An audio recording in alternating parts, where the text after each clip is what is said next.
Halo John Troopers, balik lagi bareng saya Daniel Wiguna, Head of Online Trading dari Super Sekuritas. Dan di hari Kamis ini, seperti biasa, kalau bukan hari Selasa dan hari Jumat, artinya kita ada C-Talks atau Corporate Talks. Nah, dan untuk Corporate Talks kita kali ini tuh narasumbernya agak berbeda ya dari yang sebelum-sebelumnya. Mungkin kita banyak ngangkat dari sisi energi, kita banyak ngangkat dari sisi komoditas dan lain sebagainya. Nah, ini tuh kita mau ngangkat emiten-emiten yang bergerak di bidang kesehatan, utamanya rumah sakit hari ini, di mana kita akan kedatangan narasumber yaitu Direktur Keuangan dari PT Medikaloka Hermina Tbk dengan kode emiten HEAL ya, HEAL. Nah, kalau Cuan Troopers pada tahu gitu kan dan sudah merasakan, ini kan teman-teman ngelihat rally daripada harga sahamnya PT Medikaloka Hermina ini udah luar biasa gitu ya semenjak pandemi sampai sekarang. Dan ini kalau kita lihat walaupun PPKM itu ibaratnya udah dicabut oleh Presiden Jokowi, masih ada uptrend gitu dari sisi pergerakan harga sahamnya Medikaloka Hermina. Nah, menarik untuk kita bahas gimana sih sebenarnya strateginya Medikaloka Hermina ini mempertahankan kepercayaan investor, utamanya dari sisi laporan keuangan ya, dari sisi fundamental seperti apa. Dan mungkin ini nanti akan menjawab pertanyaan daripada para cuan troopers yang bertanya tentang apakah dengan dicabutnya PPKM itu industri rumah sakit itu justru akan jadi sunset industry, atau ya ini ada kontrariannya nih, atau dengan berakhirnya PPKM dan orang-orang sudah biasa gitu ya dekat dengan bidang kesehatan, ada perubahan sikap gitu ya dari masyarakat Indonesia, jadi makin sering ke rumah sakit mungkin, atau jadi makin sering pakai BPJS-nya, atau jadi punya kesadaran untuk ngecek kesehatan. Nah, ini yang akan coba kita bahas lebih lanjut bersama dengan Bapak Aristo Setiawijaya, Direktur Keuangan dari PT Medikaloka Hermina.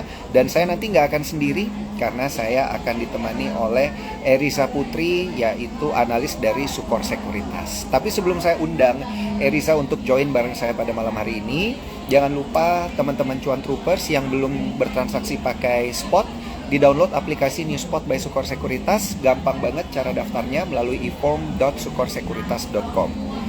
Untuk para cuan troopers yang udah hadir, hai. Ini ada rame ya yang udah join, thank you udah join. Dan selain join di Sukor Sekuritas, jangan lupa untuk Instagram live kita pada malam hari ini bisa di screenshot dan kemudian di tag ke saya, tag ke Sukor Sekuritas, tag juga ke Instagramnya Hermina Hospital gitu ya. Dan juga boleh nih tag nanti ke analis kita @Eriza Putrijaya untuk mendapatkan hadiah menarik ya.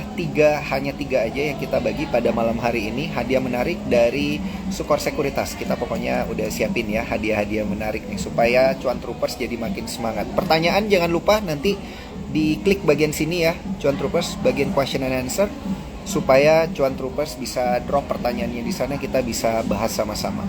Sekarang saya invite dulu Eriza. Udah standby apa belum ya? Oke. Siap. Udah saya invite Eriza, kalau udah terima invitationnya langsung di approve aja supaya kita bisa live bareng. Oke. Cek. Halo. Cek. Halo. Halo, malam. Halo. Udah kedengaran belum suaranya? Iya, kedengaran. Suara saya jelas nggak? Iya, udah jelas kok. Oh, oke. Oke. Coba kayaknya saya nggak dapet.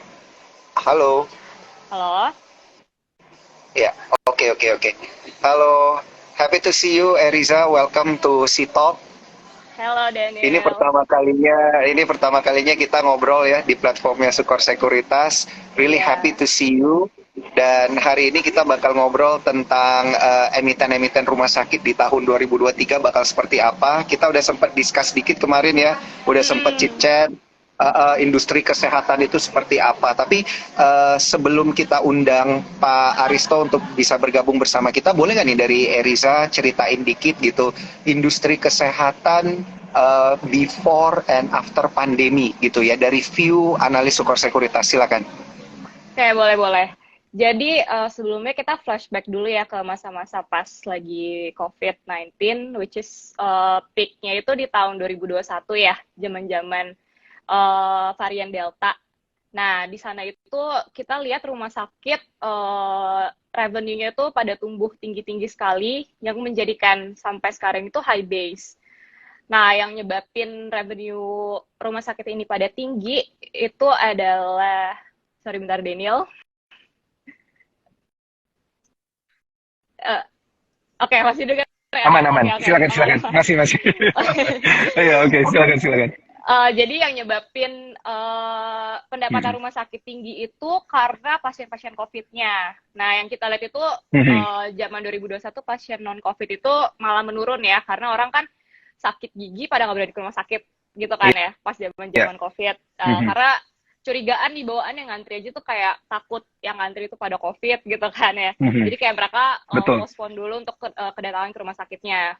That's why pas zaman pandemi yang banyak di rumah sakit itu pasien-pasien COVID. Nah, revenue-nya Mhm. itu ke drive tinggi sekali karena kita tahu kalau misalkan penyakit COVID itu nggak bisa sembuh cuma 1-2 hari, ya kan Betul. ya.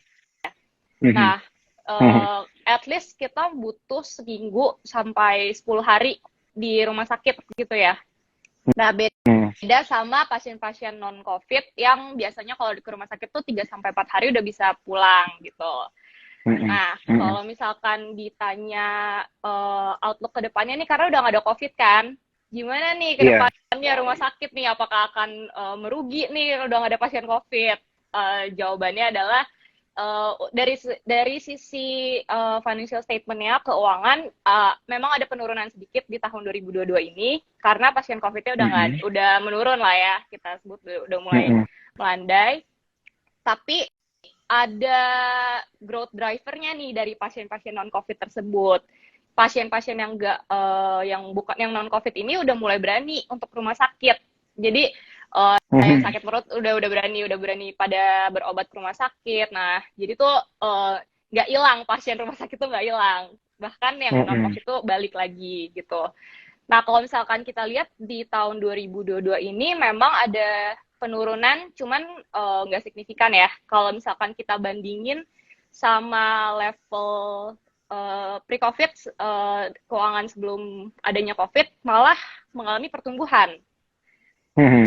Nah, pendapatan per rumah sakit itu malah mengalami pertumbuhan. Kenapa bisa begitu? Karena yang pertama pasien COVID-nya udah pada balik. Yang kedua, kita lihat itu ini sih sebenarnya halo, Mhm. iya ya, Halo. Iya. ya Ah, ah. yang kita Aman, lihat aman. tuh yang kita lihat tuh kalau misalkan di rumah sakit sekarang itu udah pada balik semua ke rumah sakit, jadi dibandingkan ini udah pada tumbuh gitu. Oh, oke, oke, oke, oke. Menarik, menarik. Nah, Mm-mm. jadi sebenarnya not exactly kita bisa bilang ya karena udah nggak ada pandemi, berarti industri rumah sakit itu sunset. Nggak bisa kita bilang kayak gitu ya. Iya, karena COVID itu kan cuma terjadi once in a long time ya, cuman In a long terjadi time. sekali. Iya, Iya. betul. Nah, terus yang analis lihat itu juga karena adanya COVID kemarin, uh, Mm-mm. nyebabin health awareness kita pada meningkat nih. Nah, Iya. itu bagus banget buat outlook rumah sakit ke depannya. Kalau Hmm. misalkan dari aku nih ya, untuk investasi jangka panjang, kenapa kita masih bullish di healthcare sektor?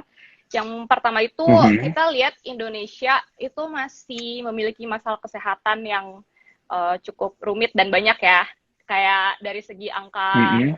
uh, angka harapan hidup, kita juga masih di angka 70 tahun, sedangkan Australia udah di umur 83 gitu. Terus Oke. kita itu juga merupakan ranking kedua kasus tuberkulosis tertinggi di dunia. Mhm. Nah, terus kita 73% jumlah kematian kita juga masih disebabkan penyakit tidak menular. Artinya memang adanya masalah kesehatan isu lah di Indonesia ini yang masih belum Mhm. merata. Nah, kenapa aku bilang untuk jangka panjangnya kita masih banyak plenty room to grow? Itu pertama karena jumlah dokter di Indonesia juga masih sangat sedikit ya. Kalau misalkan yang kita bandingin jumlah dokter per 1.000 populasi di Indonesia itu kita masih di angka 0,5. Sedangkan rujukan WHO itu seharusnya berada di 1, sekian gitu. Nah, itu kita masih di bawah rata-rata lah. Nah, terus jumlah rumah sakit di Indonesia sendiri juga masih sangat sedikit. Kayak kemarin kita lihat ada yang sampai ada rumah sakit di atas kapal, yang rumah sakit apung, kayak if you know, di daerah-daerah kecil gitu, ya kan? Ya karena apa? Mereka susah kalau ingin berobat, mereka harus ke kota-kota besar dulu, gitu. Nah, sampai segitunya ya? Sampai segitunya. Itu artinya kan, itu artinya kan potensial buat rumah sakit untuk bertumbuh tuh sebenarnya masih besar di Indonesia ini. Gitu. Nah, ini jadinya artinya kalau kita bisa lihat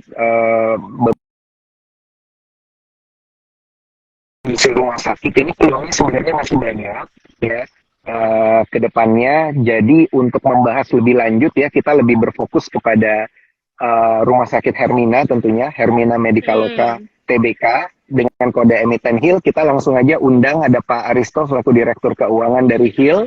Ini sudah standby bareng kita di dalam IG Live ini. Langsung aja nih ya, saya invite. Oke. Untuk Pak Aristo dan tim mungkin bisa langsung di-approve invitation-nya. Baik. Oke. Selamat malam, Pak Aristo. Kabar sehat? Halo, selamat malam. Yes, thank you. Iya. Salam kenal, Pak Aristo. Ini akhirnya kita punya akses untuk ngobrol ke rumah sakit nih, Pak. Emiten rumah sakit, kita happy banget. Thank you atas waktunya, Pak Aristo. Sama-sama. Iya. Dan malam hari ini saya nggak sendiri, Pak. Saya bareng tim riset dari Sukor Sekuritas. Di sini ada Eriza. Tadi saya udah sempat ngobrol-ngobrol nih bareng Eriza tentang industri rumah sakit dan kesehatan. Iya, iya. Baik, mungkin untuk pertanyaan pertama dari saya dulu ya, Pak, ya, untuk opening question-nya nih. Kalau dari saya pertanyaannya gampang, Pak. Yang susah nanti pertanyaannya dari Eriza. Oke. Pak, ini tadi kan kita discuss tentang industri kesehatan dan di mana tahun 2023 ini PPKM itu ibaratnya sudah dicabut gitu ya oleh pemerintah gitu. Apakah ini dilihat sebagai tantangan atau peluang nih, Pak, dalam melihat potensi dan perkembangan bisnis di tahun 2023? Silakan, Pak. Iya. Jadi kan hospital itu memang mungkin salah satu dari bisnis yang jarang-jarang ya waktu COVID itu sebenarnya jadi memperoleh traffic yang sangat besar. Karena COVID kan merupakan healthcare problem sehingga membutuhkan healthcare solution. Jadi memang waktu tahun 2021 dan in particular itu memang kinerja perusahaan itu sangat baik. Nah, di tahun 2022, memang meskipun waktu awal tahun itu ada Omicron, tapi Omicron itu hospitalization rate-nya itu sangat rendah. Karena simptomnya sangat rendah, sehingga boleh dibilang di 2022 itu pasien kita tuh merupakan pasien business as usual. Jadi banyak sekali proses-proses elektif yang waktu zaman COVID itu pasien prefer untuk nggak datang ke rumah sakit. Itu di tahun 2022 itu jadi merupakan memberikan flow of patient yang tinggi bagi rumah sakit. Nah, jadi memang PPKM sudah tidak lagi diberlakukan, namun ketika kasus COVID atau hospitalization rate karena COVID menurun, itu business as usual-nya itu karena ada pent up demand itu pick up very significantly. Oke. Jadi memang faktor pendorongnya itu kemarin adalah kasus COVID gitu ya, Pak ya. Ini kan berarti 2023 itu apakah masih ada nggak sih, Pak, yang datang ke rumah sakit karena terkena COVID gitu, masih ada nggak sih, Pak, sebenarnya? Oke, jadi di tahun 2022 dan 2023 ada nggak yang dirawat inap karena COVID? Itu ada, tapi jumlahnya itu sangat sedikit ya. Jadi boleh dibilang Hmm. pasien yang dirawat inap sekarang ini itu untuk kasus-kasus lain, mulai dari jantung, um, kasus ortopedik, kasus gastrologi, urologi, dan juga termasuk cancer. Baik, baik, baik. Saya mau kasih satu pertanyaan lagi nih Pak, untuk pertanyaan perkenalan gitu ya, untuk Pak Aristo. Mungkin ini kita komunitasnya namanya Cuan Troopers di Super Sekuritas. Itu mungkin masih banyak yang belum merasa dekat gitu dengan emiten Hill. Nah mungkin boleh diceritakan Pak, dari fokus bisnisnya seperti apa gitu Pak. Mungkin apa sih yang membedakan rumah sakit Hermina ini dengan rumah sakit atau emiten rumah sakit lainnya? Silakan Pak. Oke, jadi yang pertama itu Hermina tuh yang paling terbesar di Indonesia. Kita memiliki 45 rumah sakit, lebih dari 6.000 tempat tidur, dan kita punya presence itu nggak cuma di Jakarta atau Jawa, tapi juga di Sumatera, Kalimantan, Sulawesi, dan bahkan di Papua. Nah, jadi bisnis ini nih sangat scalable, karena kita bisa membuka rumah sakit nggak cuma di tier 1, kota tier 1, tapi juga bisa di kota tier 2. Nah, kedua yang membedakan itu bahwa kita tuh merakyat. Jadi dengan kata lain, 50% dari pendapatan Hermina itu berasal dari private patient, 50% tuh dari BPJS. Jadi memang prinsipnya kita percaya bahwa jasa kesehatan itu harus inklusif ya, bukan eksklusif. Dan oleh karena itu bahwa semua rumah sakit Hermina itu menerima BPJS, karena buat kita merupakan perusahaan TBK, kinerja kita baik, tapi kita juga punya social responsibilitas terhadap penduduk yang tinggal di sekeliling rumah sakit kita. Oleh karena itu, bahwa kita welcome nggak cuman pasien private, tapi juga pasien BPJS. Dan kalau dilihat, itu di Hermina pun banyak sekali dokter-dokter yang top ya. Jadi kalau misalkan persepsinya karena melayani BPJS, mungkin kualitasnya nggak sebagus kalau yang cuma hanya melayani patient private, itu nggak betul.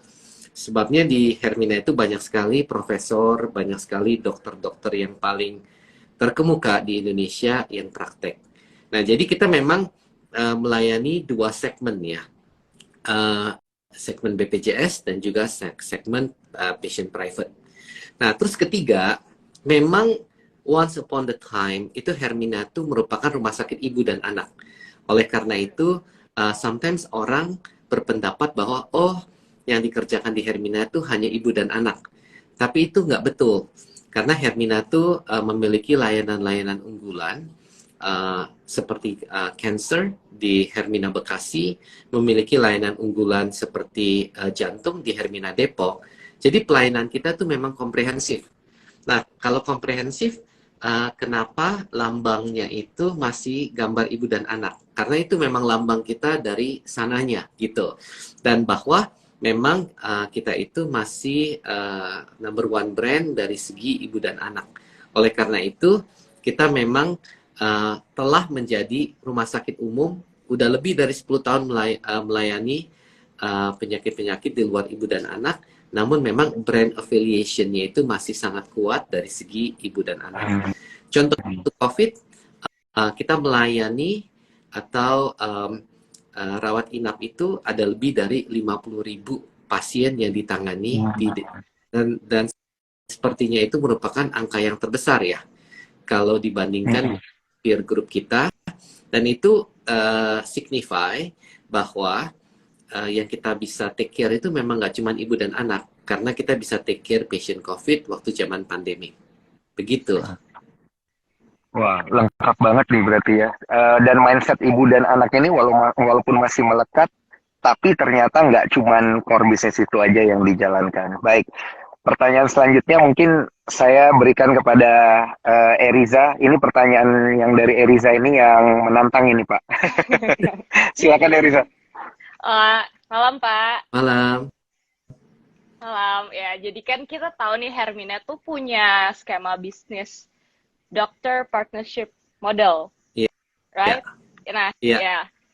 Nah, itu kan memberikan minority shares kepada dokter. Mungkin boleh dijelaskan, Pak, kayak opportunity dari bisnis strategi tersebut tuh untuk perusahaan tuh gimana, Pak? Ya, that's very good question ya. Jadi gini, dokter ini merupakan langka.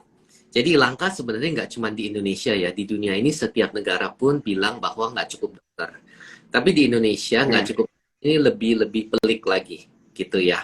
Nah oleh karena itu kita tuh bisnis modelnya, jadi kan kalau pemirsa membeli saham Hill, itu membeli saham di holding company-nya. Di holding company-nya itu punya anak perusahaan tuh ada 45 rumah sakit. Di masing-masing rumah sakit itu mayoritas dimiliki oleh Hill, tapi juga ada grup dari dokter yang praktek di rumah sakit tersebut, gitu. Nah, dokter yang praktek dan juga memiliki saham di rumah sakit tersebut. Nah, itu yang tadi kan seperti ada pemegang saham minoritas di masing-masing rumah sakit. Jadi di Rumah Sakit Hermina Depok itu grup dokter yang menjadi pemegang saham minoritas itu misalkan ada 25 dokter, itu dokter yang praktek di sana.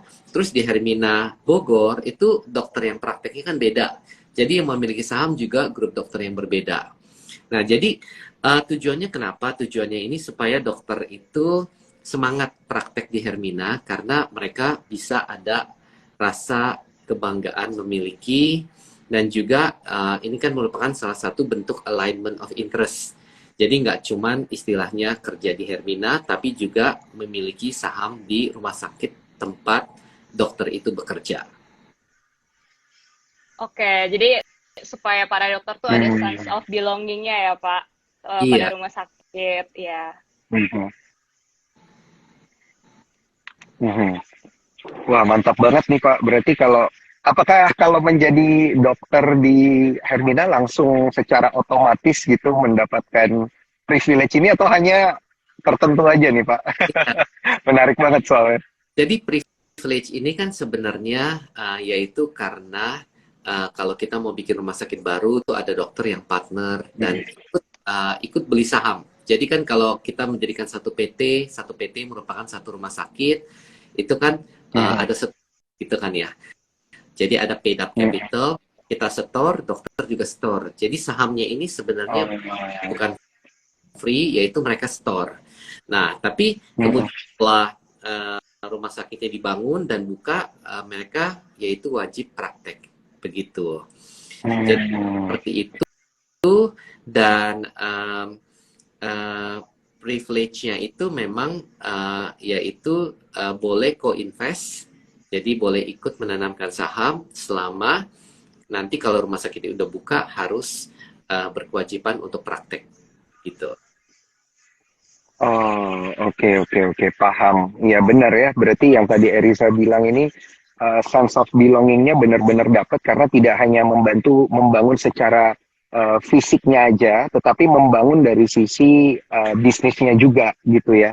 Iya, bisnisnya setelah rumah sakitnya buka gitu. Oke. Baik, nah ini sebelum kita beralih ke pertanyaan dari Eriza, selanjutnya saya ingin ingatkan untuk para cuan troopers, jangan lupa screenshot Instagram live kita pada malam hari ini, dan tag ke Sukor Sekuritas, tag ke Instagram Hermina, ke Eriza juga boleh, ke saya juga boleh ya, untuk mendapatkan paket spesial dari Sukor Sekuritas, hanya 3 aja untuk yang beruntung. Ini supaya meramaikan para cuan troopers yang menyaksikan pada malam hari ini. Dan juga untuk Instagram live kita pada malam hari ini akan kita save di Instagram Sukor Sekuritas, akan kita save juga di YouTube dan juga di Spotify karena kita udah multi platform. Jadi kalau nggak sempat nonton sekarang, bisa nonton nanti via YouTube dan juga via Spotify tentunya. Nah, sekarang kita beralih nih ke Eriza lagi. Silakan Eriza nih, ada pertanyaan-pertanyaan menarik lainnya, silakan. Ini terkait tentang kenaikan tarif BPJS sih Pak, yang menurut Peraturan Menteri Kesehatan RI nomor 3 tahun 2023 ya, kemarin sempat ada kenaikan tarif untuk BPJS. Mengingat Hermina ini kan kontributor dari BPJS-nya cukup besar ya Pak. Kira-kira efeknya akan seperti apa ya Pak terhadap Hermina? Iya, jadi kan seperti yang kita ketahui, premi untuk membership BPJS itu kan naik tahun 2020. Tadinya kan rencananya itu bahwa reimbursement rate-nya juga akan naik, tapi nggak taunya begitu Maret itu terjadi COVID dan kita semua itu sangat sibuk untuk fight against COVID. Nah sekarang kan pandeminya sudah mereda, pemerintah lebih ada waktu, kemudian ditinjau ulang bahwa memang betul dalam 6 tahun terakhir dari 2016 itu rate-nya belum berubah. Nah untuk bisa mengakomodasi dari kenaikan biaya itu kan bisa dari kenaikan gaji atau inflasi secara general.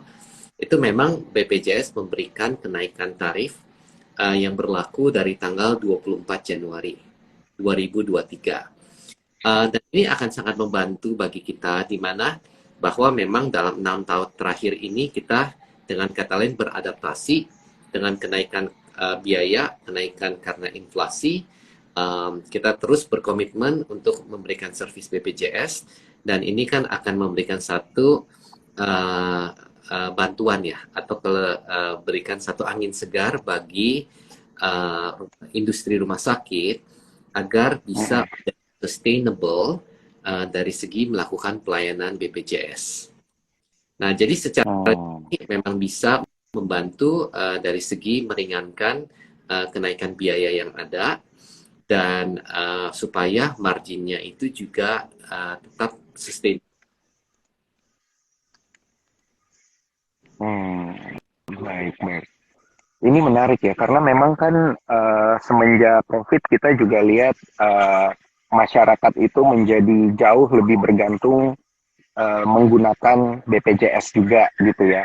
Tapi ada kenaikan kemudian yang dilakukan juga oleh pemerintah, apakah itu mengurungkan niat gitu menggunakan BPJS apa enggak, dan pengaruhnya untuk Hermina sendiri, kontributornya ini apakah yang menjadi salah satu yang terbesar gitu Pak? Iya, saya rasa kontribusi terhadap pendapatan kita akan kira-kira sama ya, masih 50% karena private business pun juga berkembang. Jadi kan ini kan merupakan consumption dari middle income ya. Negara kita ini kan berkembang dan terjadi migrasi dari poor ke middle income dan kalau consumer menjadi middle income, mereka itu akan consume healthcare. Jadi artinya health awareness-nya akan meningkat dan spending-nya itu untuk healthcare itu akan naturally menjadi makin besar. Nah, saya lihat sebenarnya tidak akan membuat persentase dari pendapatan Hermina yang datang untuk meningkat ya. Saya rasa akan kira-kira sama, yaitu 50-50. Kalau dilihat dari kalau dilihat apakah ini akan membuat pasien lebih condong menggunakan BPJS, saya rasa enggak juga, karena kan ini kan lebih dari reimbursement yang diberikan oleh BPJS ke rumah sakit gitu. Mengenai decision apakah mau akses care dari jalur private atau jalur BPJS, itu sangat tergantung dari kebutuhan masing-masing pasien dan juga sangat tergantung dari disposable income dari masing-masing pasien. Baik. Pertanyaan selanjutnya saya berikan pada Erisa, kayaknya udah mau nanya tuh Pak. Silakan. Sekarang kan lagi maraknya digitalization rumah sakit nih Pak, lagi banyak pada aplikasi. Dari Hermina sendiri gimana Pak? Udah ada aplikasinya atau menuju ke sana Pak? Ya, kita selalu ada aplikasi kita dan kita kembangkan terus. Namun yang lebih exciting ya itu bahwa Hermina itu telah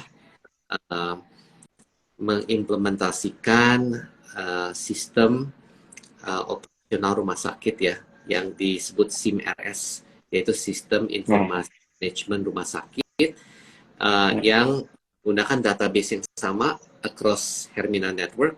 Jadi artinya antara Hermina Bekasi sama Hermina Bogor atau Hermina Balikpapan itu menggunakan sistem yang sama yang di-hosted di cloud. Dan oleh karena itu kita juga telah mengimplementasikan electronic medical record. Nah, ini meningkatkan patient safety, bisa meningkatkan patient satisfaction, dan juga bisa meningkatkan clinical outcome-nya. Jadi dari segi digitalisasi itu ada dua, satu dari mobile application, tapi yang lebih more important lagi bahwa rumah sakit kita sistemnya itu sekarang semuanya itu udah online ya. Jadi kalau dulu satu rumah sakit menggunakan satu server, sekarang itu semuanya udah di-hosted di AWS, di Amazon, dan semuanya itu sharing the same database. Berarti akan lebih mudah untuk para calon pasien membooking rumah sakit gitu-gitu ya Pak, untuk melihat database. Iya, betul. Nice sih. Ini juga bisa membuat OPEX lebih efisien ya Pak. Betul, betul. Karena all information jadi at the same platform. Harusnya velocity dari service juga bisa meningkat. Kita baru selesai, jadi kita masih dalam tahap penyesuaian, tapi eventually outcome-nya akan seperti itu. Baik, Pak. Kalau dari kemarin aku sempat baca dari berita juga nih Pak, adanya strategic partnering with Astra International. Nah, itu boleh diceritain sedikit Pak? Iya, jadi Hermina kan TBK, karena Hermina TBK itu Astra bisa membeli saham Hermina secara bebas karena sahamnya diperdagangkan di IDX. Astra itu sekarang kira-kira memiliki sekitar 8% dari sahamnya Hermina, dan juga di komisaris Hermina itu salah satunya yaitu perwakilan Astra. Jadi Astra itu memang merupakan strategic partner bagi Hermina, karena Astra juga punya bisnis insurance, asuransi kesehatan, dan kita akan mendigitalisasikan antara Astra Insurance dengan Hermina Hospital, sehingga experience-nya itu dari segi pasien bisa diimprove secara signifikan. Jadi secara near term itu kolaborasinya itu seperti itu dari segi rumah sakit Hermina dengan asuransi Astra. Oke Pak. Oke, baik. Kemudian ini kita sambil bertanya jawab, ini ada banyak cuan trukers juga yang udah bertanya, Pak Aristo dan juga Eriza, mungkin kita bisa pilih satu ya, karena saya lihat ini ada satu yang menarik nih dari cuan trukers kita. Gantian dulu nanyanya nih ya, supaya nggak saya sama Eriza mulu. Ini nih, pertanyaannya ada dari Erika Paramita nih. COVID melandai, bagaimana tips dan trik agar Heal bisa terus bertahan dan ekspansi? Mungkin tadi udah dijawab sedikit ya Pak, tapi kalau ada yang mau ditambahkan, silakan Pak.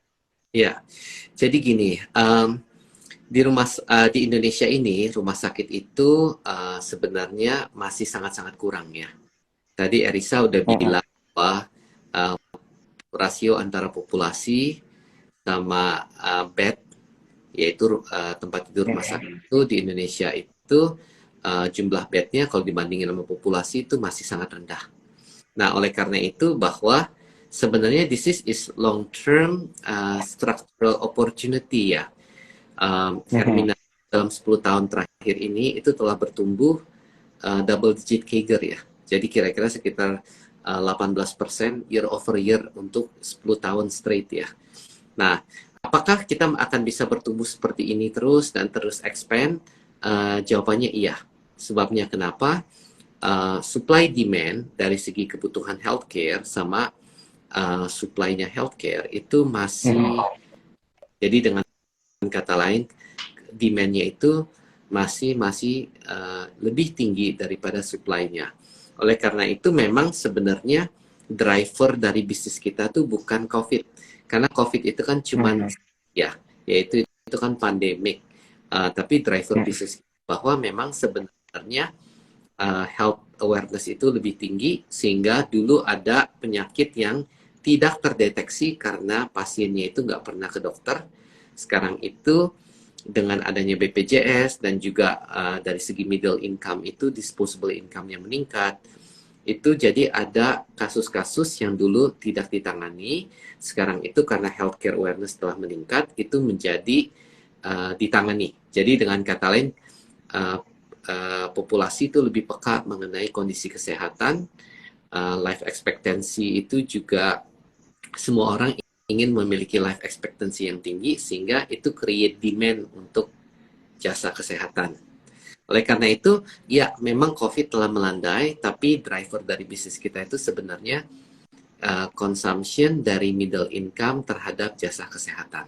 Dan 2020 dan 2021 dari COVID memang ada memberikan satu berkah terhadap bisnis rumah sakit, dan itu kalau dari segi investasi itu akan memperkuat kita punya equity base, memberikan kita dana untuk berkembang lebih lanjut lagi. Baik, udah dijawab dengan sangat lengkap. Terima kasih Pak. Dan saya punya gantian lagi nih ke saya lagi Pak. Saya punya follow up question tadi dari pertanyaan Eriza terkait kerjasama dengan Astra gitu Pak. Nah ini apakah sudah ke depannya tuh kayak sudah difokuskan gitu Pak? Kayak oke, nanti kita dengan Astra akan berfokus untuk mengembangkan atau ekspansi di bidang ini dan ini gitu Pak. Iya. Itu ada, namun masih berkembang terus ya. Jadi saat ini kita fokus di asuransi dulu. Astra juga masih melakukan strategic review-nya, yaitu segmen apa yang mereka mau untuk bangun dari segi healthcare. Dan pastinya dengan adanya kolaborasi ini, itu Astra juga banyak mendapatkan insight dari Hermina. Dan juga Hermina juga mendapatkan feedback dari Astra yang akan membangun Hermina lebih lanjut lagi. Jadi ini memang satu strategic collaboration ya, karena cara pikir Hermina itu juga bahwa bisnis ini long term potensialnya itu masih sangat besar. Dan kita execute dalam short to mid term, ada juga hal yang kita plan untuk in the future. Oke.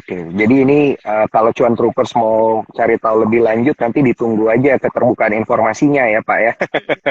Mengenai fokusnya nanti gimana, outputnya jadinya apa gitu ya. Dan tentunya karena satunya adalah rumah sakit yang terbesar, satunya adalah Astra Internasional gitu ya. Jadi grup besar juga. Ini pasti banyak yang menantikan nanti jadinya akan seperti apa. Oke, saya lanjutkan ke Eriza. Silakan untuk pertanyaan-pertanyaan menarik lainnya nih. Saya sebenarnya ngikut alurnya Eriza ini, Pak. Untuk expansion rumah sakit dari Hermina nih Pak, kira-kira strateginya seperti apa untuk kedepannya? Apakah akan menambah rumah sakit baru, greenfield ya, atau menambah kamar di existing hospital saat ini? Jadi kalau dilihat kita tuh ada melakukan 3 hal. Satu, kita buka rumah sakit baru. Tahun ini kita akan buka di Ciawi, akan buka di Aceh, dan juga untuk running teaching hospital di rumah sakit di Surabaya yang dimiliki oleh Universitas Surabaya. Nah, selain itu kita juga berkembang dari sisi kedua, yaitu menambah kamar atau tempat tidur di existing hospital ya. Jadi sebenarnya kalau dilihat saat ini kita tempat tidurnya ada 6.000. Tapi sebenarnya kalau dilihat maksimum kapasitas dari 45 rumah sakit Hermina tuh tempat tidurnya bisa berapa? Itu bisa sekitar 9.000 gitu. Nah, jadi bed occupancy-nya udah 75%, kita pasti akan add more bed gitu ya. Itu hal kedua. Dan ketiga, kapabilitas kita untuk bisa menangani kasus-kasus atau penyakit-penyakit yang lebih kompleks. Nah, jadi growth kita itu memang dari hal tersebut gitu. Oke. Berarti jawabannya adalah ekspansi, apakah akan menambah bed occupancy dan lain sebagainya? Yes ya, Pak. Ya, Ya, tergantung kondisinya nanti gimana ya, Pak. jadi kalau menambah bed itu pasti, kita juga menambah rumah sakit baru dan juga kita Mm-mm. menambah kapabilitas. Kalau kita menambah kapabilitas, artinya kan uh, penyakit yang bisa ditangani makin besar dan itu akan menjadi salah satu revenue growth, betul kan ya? Jadi revenue itu Betul. dari segi nambah rumah sakit, nambah tempat tidur di rumah sakit yang atau menambah kasus yang kita bisa layani. Jadi itu ada 3 elemen. Baik. Oke, Mungkin berarti ya berarti silakan silakan. akan menambah rumah sakit baru, terus menambah kamar kalau bed occupancy rate itu udah mencapai 75% ya Pak. Betul. Ya, dan mungkin menambah investasi di alat-alat kesehatan lain yang mungkin bisa kasih servis untuk penyakit yang lebih kompleks gitu ya Pak. Betul. Iya. Kalau misal, tapi aku penasaran nih Pak, kalau misalkan kita membuka rumah sakit baru itu kan revenue ya, Iya. apalagi dari segi volume growth. Kira-kira untuk mencapai cash flow positif itu for new hospital berapa lama ya Pak? Kita biasanya kalau cash flow kan salah satu matriksnya yang paling populer kan yaitu EBITDA ya. Jadi kita tuh bisa positif itu dalam 12 bulan. Which is quite good ya. Jadi kadang ada rumah sakit lebih cepat lagi. Kayak kita baru buka rumah sakit di Soreang itu di Bandung. Itu EBITDA-nya positif itu dalam 3 bulan gitu. Oh. Wah. Luar biasa. Apa itu, 3 bulan, ya, Pak. 3 bulan. Apa itu karena efek dari COVID juga kah, Pak? Enggak. Karena dia bukanya setelah COVID. Jadi memang di Bandung itu memang demand-nya cukup tinggi, kurang. Jadi memang itu lebih cepat. Oke. Wah, ini menarik nih kalau dari sisi ekspansi. Kalau 3 bulan itu, wah, ini bisa mengalahkan bisnis franchise ini, Pak. Franchise makanan lewat, Pak, ini. Oke. Pak, saya punya follow up question, Pak, dari Eriza. Soalnya kalau kita ngomongin ekspansi itu, kita jadi semangat kan ya, untuk melihat potensi ke depannya kayak gimana. Nah, untuk ekspansi dari Hermina sendiri ke depannya itu apakah masih menyasar ke kota-kota besar gitu, Pak? Atau memang sudah nyari ke daerah-daerah yang lebih ke pelosok gitu, atau pulau-pulau yang bukan pulau utama? Silakan, Pak. Iya. Jadi kita sebenarnya sangat tergantung sama ketersediaan dokter ya. Kalau di kota tertentu, dokter yang mau partner kita, terus kita melakukan feasibility study, setelah itu kita jalan, gitu kan ya. Jadi basically kita nggak pernah ada preferensi, dengan kata lain mau buka di kota kecil atau kota besar, selama ada opportunity-nya, selama ada ketersediaan dokter, itu kita bisa jalanin. Gitu. Baik. Dan menarik Pak, ini ada satu follow up question lagi dari Cuan Troopers kita. Ini menarik banget pertanyaannya, boleh saya naikin ya Pak ya? Ya. Nih, katanya, ibu kota pindah katanya. Nah, kan memang ada perencanaan seperti itu ya Pak ya. Apakah nanti akan diperbanyak atau ekspansinya ke ibu kota baru nih Pak? Iya. Jadi ini merupakan salah satu proyek yang lagi kita bina ya. Belum 100% positif. Jadi karena masih menunggu konfirmasi dari otoritas IKN. Tapi sepertinya kansnya cukup baik. Yaitu kita akan berpartisipasi di ibu kota Nusantara yang baru. Dan kita excited sih sama project ini karena kita akan membangun rumah sakit yang dengan kata lain standarnya itu internasional, tapi saat bersamaan kita juga akan bisa melayani JKN karena JKN itu kan merupakan project landmarknya pemerintahan ya, di mana bahwa JKN ini salah satu project untuk meretaskan kemiskinan. Jadi kan intinya kalau misalkan health expectancy, life expectancy itu lebih baik, uh, orang tua itu bisa have a good life expectancy sehingga anaknya bisa sekolah mencapai perguruan tinggi, itu kan nanti mereka menjadi lebih produktif dan will be good for the GDP growth of Indonesia. Nah, jadi memang kita sangat excited dengan opportunity di IKN untuk membuat satu rumah sakit yang standar internasional, pada saat bersamaan juga tetap mensupport program pemerintah yaitu JKN. Mantap Pak, makin seru nih berarti ya Pak, makin tahun makin seru. Baik, silakan Erisa kalau ada follow up question atau beralih topik. Dari aku Pak, Silakan. kira-kira ini pasti yang bikin para calon investor penasaran nih Pak, kira-kira guidance nih Pak untuk top line dan bottom line dari Hermina. Iya. Tahun 2023 ya. Oke, kita guiding tahun ini tumbuh 18% ya dari segi pendapatan, dan EBITDA-nya itu bisa sekitar 30%. Jadi dari pendapatan itu akan sekitar 5,9 triliun, EBITDA-nya bisa 30%. Jadi sebenarnya kalau dilihat memang saham Hill itu telah outperform the market ya. Jadi kalau dilihat itu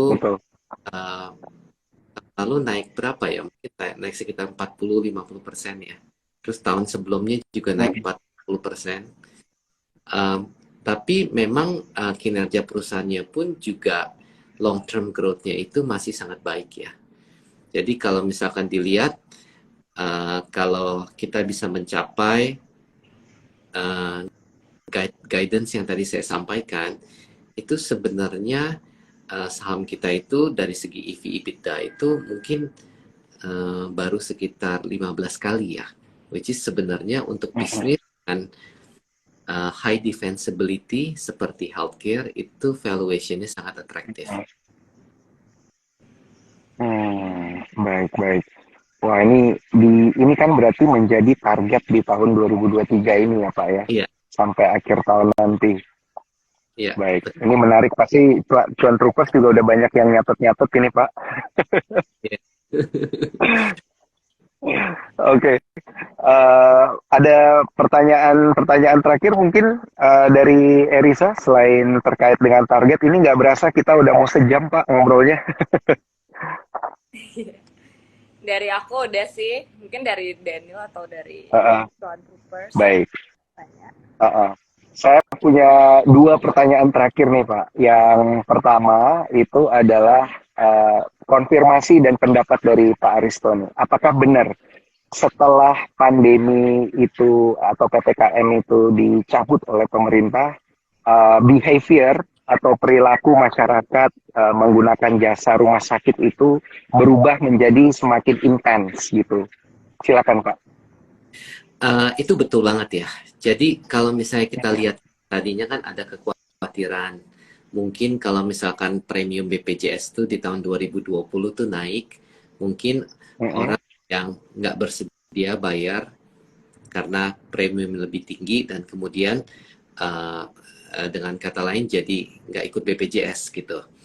Kenyataannya enggak, karena setelah COVID, basically satu pemahaman mengenai perlunya ada health coverage, yaitu perlu ada jaminan kesehatan, itu tuh sangat penting.